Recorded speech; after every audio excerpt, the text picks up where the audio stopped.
আপনি কি জানতে চান সেই রহস্যটা যা পৃথিবীর বেশিরভাগ পুরুষ তাদের পুরো জীবনেও কখনো বুঝতে পারে না? একটা এমন উল্টো বিরল সিক্রেট যেটা যদি আপনি জেনে যান তাহলে বুঝতে পারবেন মেয়েদের সাথে কিভাবে কথা বলতে হয়, কিভাবে তাদের মনের ভেতরে প্রবেশ করতে হয়, আর কিভাবে তাদের আপনার পরের মেসেজ, আপনার পরের সাক্ষাতের জন্য অপেক্ষা করাতে হয়। একবার ভাবুন, এটা আপনি আর সামনে সেই মেয়েটি যার সাথে আপনি কথা বলতে যাচ্ছেন। এখন প্রশ্ন হলো, আপনি তাকে কি বলবেন, কোন বিষয় নিয়ে কথা বলবেন, কিভাবে আপনার কথা যেন থেমে না গিয়ে স্বাভাবিকভাবে প্রবাহিত হয়। সবচেয়ে প্রথম ভুলটা যা অধিকাংশ পুরুষ করে সেটা হলো ওভার থিঙ্কিং।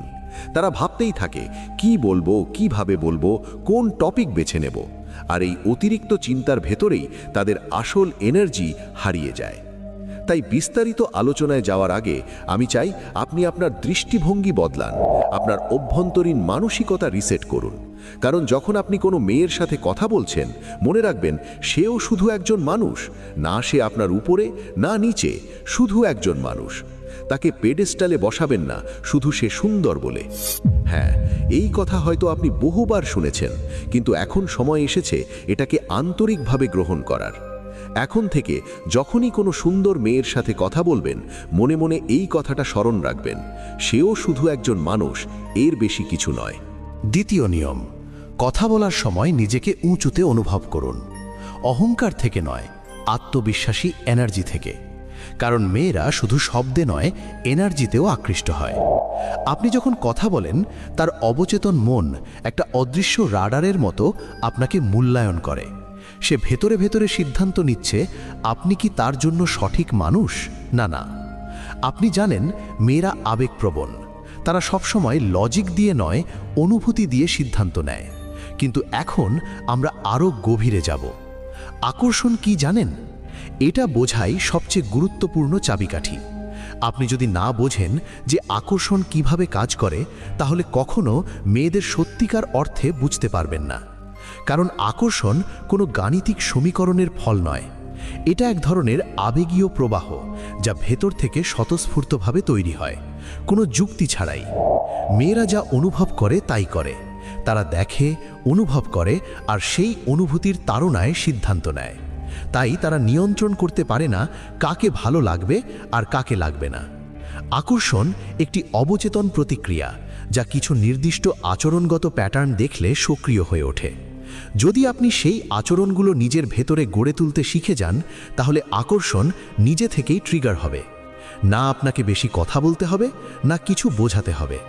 এখন একটু কল্পনা করুন, তার মনের সেই অবচেতন অংশটা যেন একটা রাডার। আপনি যখনই তার সাথে কথা বলা শুরু করেন, সেটি যেন আলো জ্বেলে ওঠে এবং আপনাকে স্ক্যান করতে শুরু করে এই সিদ্ধান্ত নেওয়ার জন্য যে আপনি তার জন্য সঠিক পুরুষ কিনা। আর এই রাডার তার সচেতন মস্তিষ্কের থেকে আলাদা। যদি এই রাডার আপনাকে চায়, তাহলে তার সচেতন মন না বলতে পারে না। এই কারণেই অনেক নারী বারবার সেই পুরুষের কাছেই ফিরে যায় যে তাকে ঠকিয়েছে, ভেঙে দিয়েছে, কষ্ট দিয়েছে। তার লজিক্যাল ব্রেন বারবার বলে তুমি ভুল করছো, আবার কষ্ট পাবে।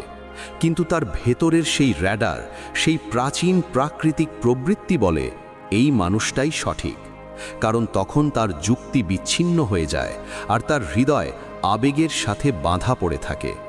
তাই পরের বার যখন আপনি কোনো মেয়ের সাথে কথা বলবেন, মনে রাখবেন আপনি লজিক দিয়ে নয়, এনার্জি দিয়ে কথা বলছেন। তার শব্দ শুনবেন না, তার ফ্রিকোয়েন্সি অনুভব করুন। কারণ যদি আপনি তার অনুভূতিকে স্পর্শ করতে পারেন, তাহলে সে কখনো আপনাকে ভুলতে পারবে না, না আপনাকে, না সেই অনুভূতিকে। আমি চাই আপনি এই একটি বিষয় সব সময় মনে রাখুন। পৃথিবীর প্রতিটি নারী, হ্যাঁ প্রতিটি নারী, জন্মের মুহূর্ত থেকেই নিজের ভেতরে একটি মৌলিক উদ্দেশ্য নিয়ে আসে। তার আসল লক্ষ্য হলো তার সঠিক পুরুষকে খুঁজে পাওয়া। এটা সমাজ আপনাকে শেখায় না, এটি একটি জৈবিক সত্য, একটি বায়োলজিক্যাল ট্রুথ। সে হয়তো নাসার বিজ্ঞানী হয়ে উঠতে পারে, কোনো বহুজাতিক কোম্পানির সিইও হতে পারে, কিন্তু তার ভেতরে থাকা সেই প্রাকৃতিক র্যাডার সব সময় একটাই কাজ করে, তার জন্যে সঠিক মানুষটিকে খুঁজে বের করা। আর সেই মানুষটিকে সে সচেতনভাবে বেছে নেয় না, তার ভেতরের র্যাডারই তাকে খুঁজে নেয়, অনুভব করে, তারপর নির্বাচন করে। তাই এখন থেকে যখনই আপনি কোনো মেয়ের সাথে কথা বলবেন, মনে রাখবেন তার ভেতরের এই র্যাডার আপনাকে স্ক্যান করছে। আপনার প্রতিটি শব্দ, প্রতিটি অঙ্গভঙ্গি, প্রতিটি দৃষ্টি বিশ্লেষণ করছে। এই সিদ্ধান্ত নেওয়ার জন্যে আপনি কি তার জন্যে উপযুক্ত নাকি না। এখন প্রশ্ন হলো, এই র্যাডার আসলে কি দেখে?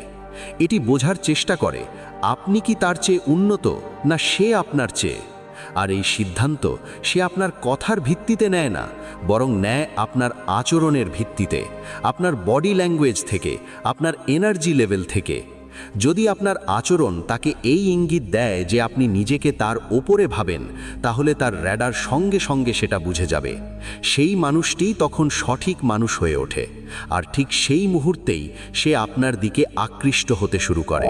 হ্যাঁ, শুনতে একটু অদ্ভুত লাগতে পারে, কিছুটা জটিল, কিন্তু বিশ্বাস করুন এই কথার শেষে আপনি সব বুঝে যাবেন। আপনি বুঝতে পারবেন কিভাবে কোনো মেয়ের অজান্তেই তার মনে নিজের চিন্তার জায়গা তৈরি করা যায়। এখন প্রশ্ন হলো, আপনার কি করা উচিত, কি বলা উচিত, যাতে তার র্যাডার বুঝতে পারে আপনি কোন স্তরে আছেন। চলুন শুরু করি সবচেয়ে সাধারণ অথচ সবচেয়ে ভুল বোঝা বিষয় থেকে, বডি ল্যাঙ্গুয়েজ। বই বলে মাথা উঁচু রাখুন, হাত পকেটে রাখবেন না, পিঠ সোজা রাখুন। কিন্তু আমি বলছি এই সব ভুলে যান, এগুলো অপ্রয়োজনীয় শব্দ মাত্র। আসলে বডি ল্যাঙ্গুয়েজের মাত্র 3টি নিয়ম আছে, 3টি ডার্ক সিক্রেট যা আপনাকে সবার থেকে আলাদা করে তুলবে। প্রথম নিয়ম, কথা বলার সময় মেয়েটির দিকে ঝুঁকবেন না। অধিকাংশ পুরুষ এই ভুলটাই করে। তারা সামনের দিকে ঝুঁকে পড়ে এবং অজান্তেই এই সংকেত দেয়, আমি খুব আগ্রহী। আর ঠিক সেই মুহূর্তে তার রাডার আপনার ভ্যালু কম হিসেবে নথিভুক্ত করে ফেলে। এর বদলে একটু লিন ব্যাক থাকুন, আরামে বসুন, যেন সে কথা বলছে আর আপনি কেবল শুনছেন, ইমপ্রেস করার কোনো চেষ্টা ছাড়াই। এটাই আপনার আসল শক্তি। দ্বিতীয় নিয়ম, যদি সে এমন কিছু বলে যা আপনার পছন্দ নয়, যেমন আমি ইন্টারেস্টেড নই, তখন হালকা হাসুন এবং ধীরে বলুন, হ্যাঁ জানি, আমি হয়তো আপনার জন্য ঠিক মানুষ নই, আপনি খুব ভালো মেয়ে। এবং বলার পর ধীরে ধীরে সেখান থেকে চলে যান। সেই মুহূর্তে দেখবেন সে হয়তো আপনাকে থামানোর চেষ্টা করবে, কিছু বলবে যাতে আপনি থেকে যান। কারণ সুন্দর মেয়েরা সাধারণত তাড়া খেতে অভ্যস্ত, তাড়া করতে নয়। আর যখন আপনি চলে যান, সে প্রথমবার এমন একজন মানুষকে দেখবে যে তাকে ছেড়ে যাওয়ার সাহস রাখে। আর ঠিক এটাই তাকে আপনার দিকে টেনে নেবে। তৃতীয় এবং সবচেয়ে গুরুত্বপূর্ণ নিয়ম, আরাম বা কমফর্ট। কারণ যে মানুষ স্বস্তিতে থাকে সেই সবসময় উচ্চ ভ্যালু প্রদর্শন করে। ভাবুন, আপনি যদি কোনো উচ্চপদস্থ ব্যক্তি যেমন কোনো মন্ত্রী বা সেলিব্রিটির পাশে বসেন, আপনার শরীর কেমন থাকবে? আপনি সোজা হয়ে বসবেন, একটু নার্ভাস থাকবেন, নিজের অঙ্গভঙ্গি নিয়ন্ত্রণ করার চেষ্টা করবেন। কিন্তু যখন আপনি নিজের ভাই বা পুরনো বন্ধুর পাশে বসেন, তখন আপনি আরামে থাকেন, পা ছড়িয়ে বসেন, হাসেন, গল্প করেন, যেন কিছুই গুরুত্বপূর্ণ নয়। এটাই হলো পাওয়ার পোজ, এটাই ডমিনেন্স। যখন আপনি কোনো মেয়ের সামনে এমনভাবে বসেন, আরামে, নির্ভর হয়ে, যেন তার মতামত আপনার ভেতরের শান্তিকে নাড়াতে পারে না, তখন সে অনুভব করে এই মানুষটা আলাদা।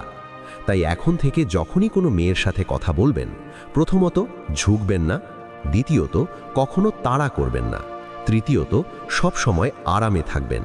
কারণ যে মানুষ নিজের ভেতরে শান্তি ধরে রাখতে পারে, সেই যে কোনো ঘরে সবচেয়ে উঁচুতে থাকে।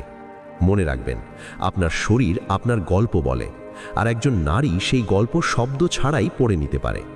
এখন যা বলছি সেটা হৃদয়ে ধারণ করুন।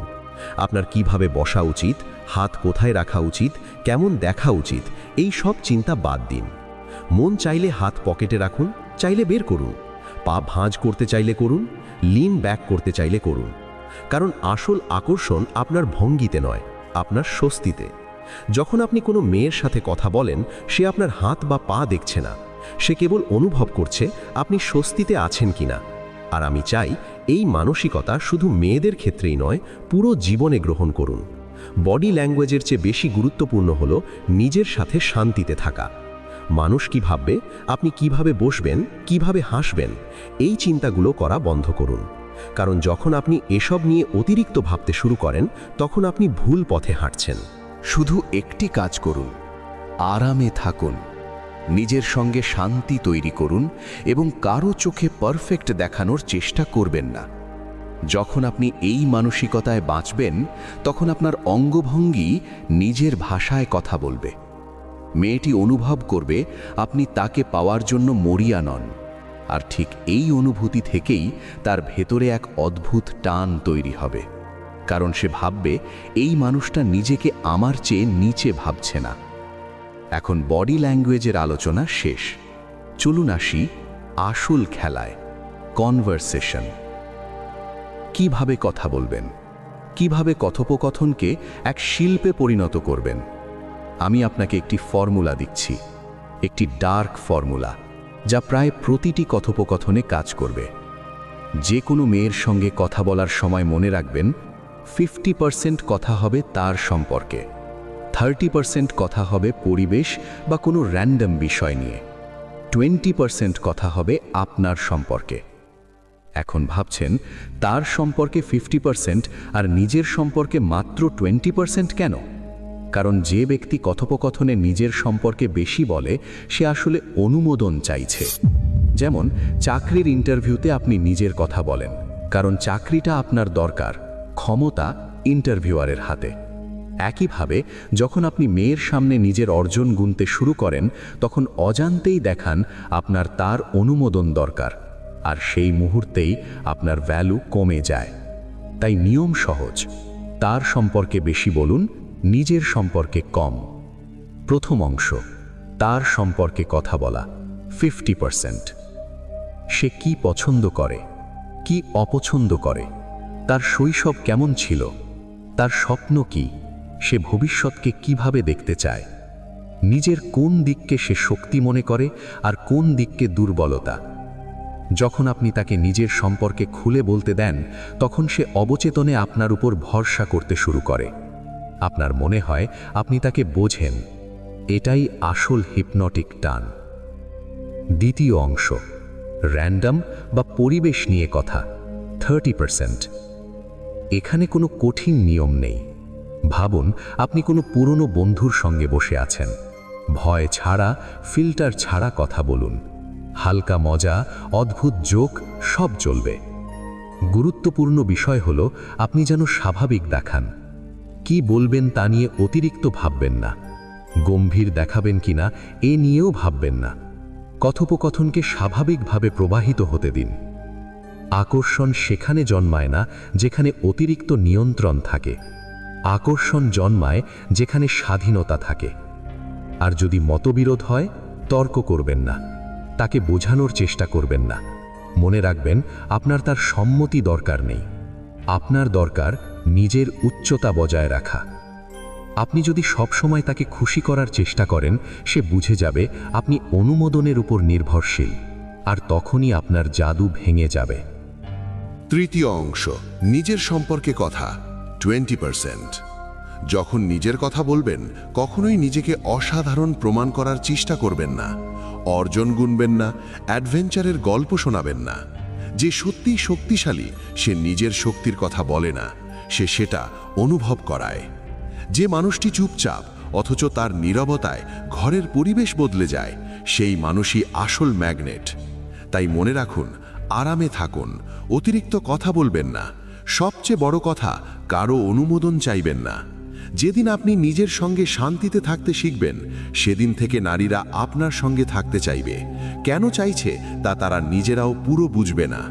এখন একটি শোনার পরামর্শ, যখন নিজের সম্পর্কে কথা বলবেন, নিজের ওপর একটু মজা করুন।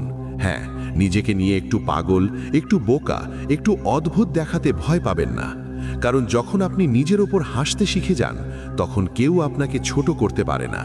মেয়েটি তখন অনুভব করে, এই মানুষটা আমাকে ইমপ্রেস করতে আসেনি, সে তো আগেই নিজের মধ্যে সম্পূর্ণ। সবচেয়ে বিপজ্জনক অস্ত্র, রহস্য বা মিস্ট্রি। রহস্যময় হওয়া মানে মিথ্যা বলা নয়, সবকিছু লুকিয়ে রাখা নয়। রহস্য মানে নিজেকে সামান্য অসম্পূর্ণ রাখা, যাতে সামনে থাকা মানুষটি আপনাকে পুরো জানতে চায়। ধরুন সে জিজ্ঞেস করল, আপনি কোথায় কাজ করেন? বেশিরভাগ ছেলে উত্তেজিত হয়ে পুরো ডিটেল বলে দেয়, কোম্পানির নাম, সময়, দায়িত্ব সব। এটাই ভুল।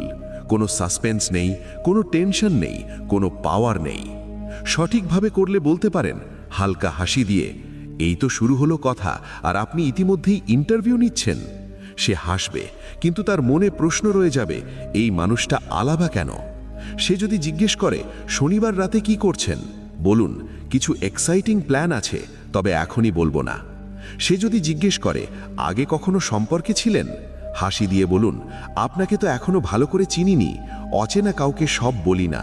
সে যদি জিজ্ঞেস করে আপনার নাম কি, বলুন আগে আন্দাজ করুন, ঠিক হলে একটা চকলেট পাবেন। এটাই প্লেফুল মিস্ট্রি, এটাই আকর্ষণের খেলা। আপনি কথোপকথনকে তার কৌতূহলের চারপাশে ঘুরিয়ে দেন।